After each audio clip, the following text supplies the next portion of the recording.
મગફળીનો પાક સારો ઉગ્યો છે. છોડ પણ એકદમ લીલો છે. પણ જો તમને લાગે છે કે સૂયા ઓછા બેસી રહ્યા છે, દાણા યોગ્ય રીતે ભરાઈ રહ્યા નથી અથવા ઉત્પાદન અપેક્ષા કરતાં ઓછું આવી શકે છે, તો તેનું કારણ માત્ર નાઇટ્રોજન, ફોસ્ફરસ કે પોટાશની ઉણપ નથી. મગફળીના સારા ઉત્પાદન માટે બે એવા પોષક તત્વો ખૂબ જ મહત્વના છે જેને ખેડૂતો ઘણી વખત નજરઅંદાજ કરી દે છે: બોરોન અને સલ્ફર. પરંતુ સવાલ એ છે કે મગફળીમાં બોરોન અને સલ્ફરનું કામ ખરેખર શું છે? તેની ઉણપ કેવી રીતે ઓળખવી? અને સૌથી મહત્વનું, કયા સમયે અને કઈ રીતે આપવું?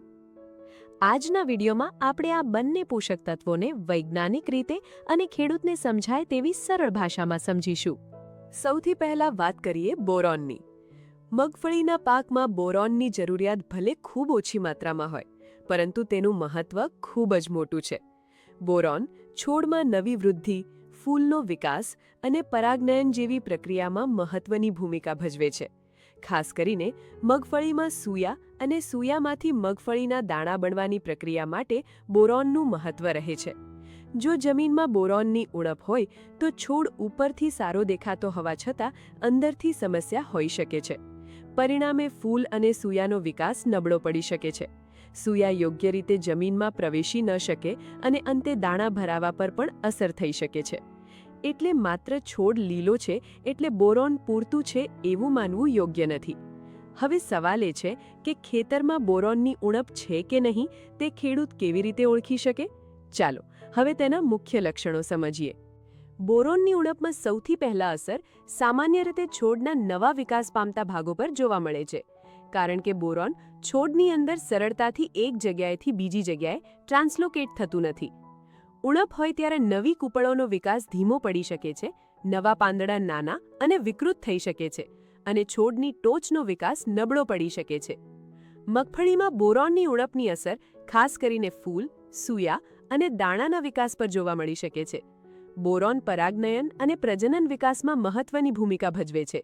તેથી તેની ઉણપ હોય તો ફૂલમાંથી યોગ્ય રીતે સૂયા બનવાની પ્રક્રિયા અને ત્યારબાદ દાણાના વિકાસ પર અસર થઈ શકે છે. કેટલાક કિસ્સામાં સૂયાની ટોચનો વિકાસ નબળો પડવો, સૂયા વિકૃત થવા અથવા દાણાનો વિકાસ અસમાન થવા જેવી સમસ્યાઓ પણ જોવા મળી શકે છે. પરંતુ અહીં એક મહત્વની વાત છે. બોરોનની ઉણપમાં માત્ર ઉપર દેખાતા લક્ષણો જ નહીં, જમીનમાં બોરોનની ઉપલબ્ધતા પણ મહત્વની છે.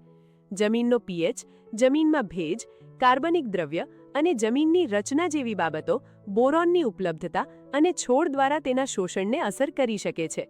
ખાસ કરીને હલકી અને રેતાળ જમીનમાં તેમજ ઓછા કાર્બનિક દ્રવ્યવાળી જમીનમાં બોરોનની ઉણપનું જોખમ વધારે હોઈ શકે છે. એટલે માત્ર છોડ જોઈને બોરોનની ઉણપ નક્કી કરવાને બદલે શક્ય હોય ત્યાં સુધી માટી પરીક્ષણ અથવા છોડના પાંદડાના વિશ્લેષણના આધારે નિર્ણય લેવો વધુ યોગ્ય છે. અને એક વાત ખાસ યાદ રાખજો, બોરોન ખૂબ જ ઓછી માત્રામાં જરૂરી છે, પરંતુ તેનો અર્થ એ નથી કે વધારે બોરોન આપવાથી વધારે ફાયદો થશે. બોરોનની જરૂરી માત્રા અને ઝેરી માત્રા વચ્ચેનું અંતર ઘણું ઓછું છે. એટલે અંદાજે વધારે માત્રામાં બોરોન આપવાથી ફાયદાની જગ્યાએ છોડને નુકસાન પણ થઈ શકે છે. આ કારણે મગફળીમાં બોરોનનો ઉપયોગ હંમેશા જરૂરિયાત, જમીનની સ્થિતિ અને યોગ્ય માત્રાને ધ્યાનમાં રાખીને કરવો જોઈએ. હવે સવાલ આવે છે કે મગફળીમાં બોરોન ક્યારે આપવું અને કઈ રીતે આપવું? બોરોનની જરૂરિયાત ખાસ કરીને છોડના સક્રિય વૃદ્ધિ અને પ્રજનન વિકાસના તબક્કામાં મહત્વની બને છે. પરંતુ બોરોન માટે એક વાત ખૂબ મહત્વની છે: સમય કરતાં પણ યોગ્ય માત્રા વધારે મહત્વની છે. બોરોન જમીનમાં ખૂબ ઓછી માત્રામાં જરૂરી હોય છે અને છોડ દ્વારા તેનું શોષણ મુખ્યત્વે જમીનના ભેજ પર આધાર રાખે છે. જમીન ખૂબ સૂકી હોય તો બોરોન જમીનમાં હાજર હોવા છતાં તેનું શોષણ ઘટી શકે છે. મગફળીમાં બોરોન આપવાની પદ્ધતિ જમીનની ઉણપ, જમીનના પ્રકાર અને વપરાતા બોરોન ખાતરના પ્રકાર પર આધાર રાખે છે.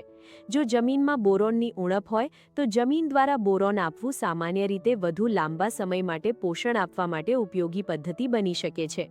જ્યારે પાક ઊભો હોય અને ઉણપના લક્ષણો જોવા મળે ત્યારે પાંદડા દ્વારા બોરોનનો છંટકાવ ઝડપી પૂરક તરીકે ઉપયોગમાં લઈ શકાય છે. પરંતુ અહીં સૌથી મોટી ભૂલ ખેડૂતો કરે છે બોરોનને વધારે આપશો તો વધારે ફાયદો એવું સમજીને વધારે માત્રામાં આપવું. હકીકતમાં બોરોનમાં ડેફિશિયન્સી અને ટોક્સિસિટી વચ્ચેનું અંતર ખૂબ ઓછું હોય છે, એટલે બોરોનની માત્રા ઉત્પાદન વધારવા માટે અંદાજે નક્કી ન કરવી, પરંતુ જમીન પરીક્ષણ, પાકની સ્થિતિ અને પ્રોડક્ટમાં રહેલા વાસ્તવિક બોરોનના પ્રમાણને ધ્યાનમાં રાખીને નક્કી કરવી જોઈએ. ખાસ કરીને અલગ અલગ બોરોન પ્રોડક્ટમાં બોરોનનું પ્રમાણ અલગ હોઈ શકે છે, એટલે માત્ર 1 કિલો પ્રોડક્ટ પ્રમાણે ડોઝ નક્કી કરવું યોગ્ય નથી. લેબલ પર આપેલા બોરોન % મુજબ એક્ચ્યુઅલ બોરોન કેટલું મળી રહ્યું છે તે જોવું જરૂરી છે.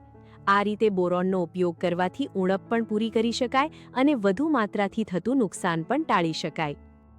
જો ખેડૂત મિત્રો અત્યાર સુધીની માહિતી પસંદ આવી રહી હોય તો વિડીયોને એક લાઇક જરૂર કરજો અને આ માહિતી તમારા ગામના વોટ્સએપ ગ્રુપમાં પણ શેર કરજો, જેથી તમારા ગામના બીજા ખેડૂત મિત્રો સુધી પણ આ ઉપયોગી માહિતી પહોંચી શકે.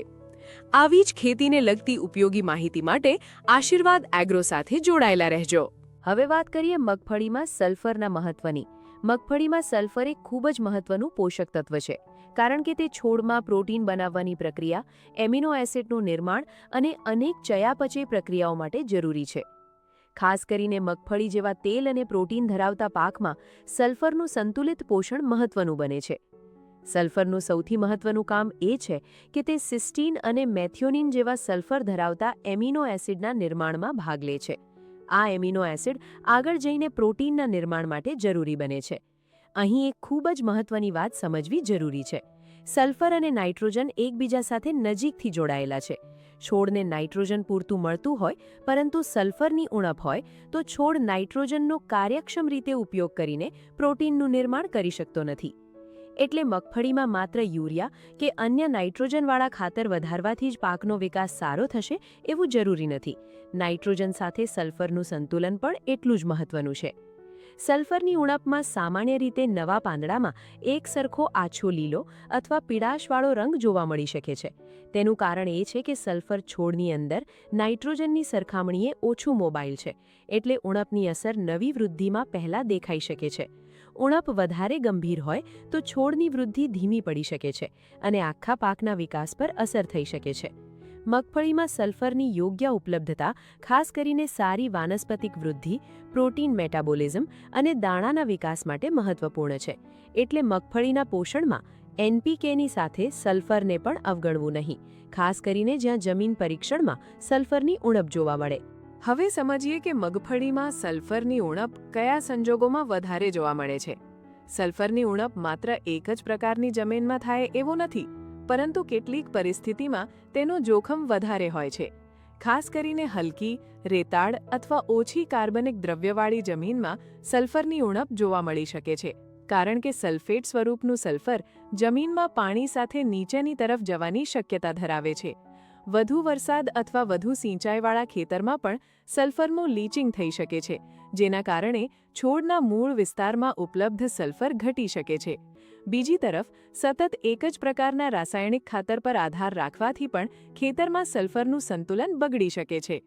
અહીં એક મહત્વની વાત છે, જમીનમાં સલ્ફર છે કે નહીં તે માત્ર પાકના રંગ પરથી નક્કી કરી શકાતું નથી. સલ્ફરની ઉણપ અને નાઇટ્રોજનની ઉણપમાં કેટલીકવાર પાંદડાનો પીળાશ મળતો આવતો હોઈ શકે છે, પરંતુ બંનેમાં એક મહત્વનો તફાવત છે. નાઇટ્રોજનની ઉણપમાં સામાન્ય રીતે જૂના પાંદડા પહેલાં પીળા પડવા લાગે છે, કારણ કે નાઇટ્રોજન છોડની અંદર સરળતાથી એક જગ્યાએથી બીજી જગ્યાએ જઈ શકે છે. જ્યારે સલ્ફર છોડમાં ઓછો મોબાઈલ હોવાથી તેની ઉણપમાં નવા પાંદડા અને નવી વૃદ્ધિ પર અસર પહેલાં જોવા મળી શકે છે. આ તફાવત સમજવો ખૂબ જરૂરી છે, કારણ કે માત્ર પીળાશ જોઈને યુરિયા આપી દેવામાં આવે તો જો મૂળ સમસ્યા સલ્ફરની હોય તો અપેક્ષિત પરિણામ મળતું નથી. એટલે શંકા હોય ત્યારે માટી પરીક્ષણ કરાવવું સૌથી વિશ્વસનીય રીત છે. ખાસ કરીને જે ખેતરમાં વારંવાર મગફળી અથવા અન્ય પાક લેવામાં આવે છે અને સલ્ફરયુક્ત ખાતરનો ઉપયોગ ઓછો થાય છે, ત્યાં જમીન પરીક્ષણ દ્વારા સલ્ફરની સ્થિતિ જાણવી વધુ યોગ્ય છે. મગફળીમાં સલ્ફરની જરૂરિયાત પૂરી કરવા માટે એક જ પ્રકારનું ખાતર જરૂરી નથી.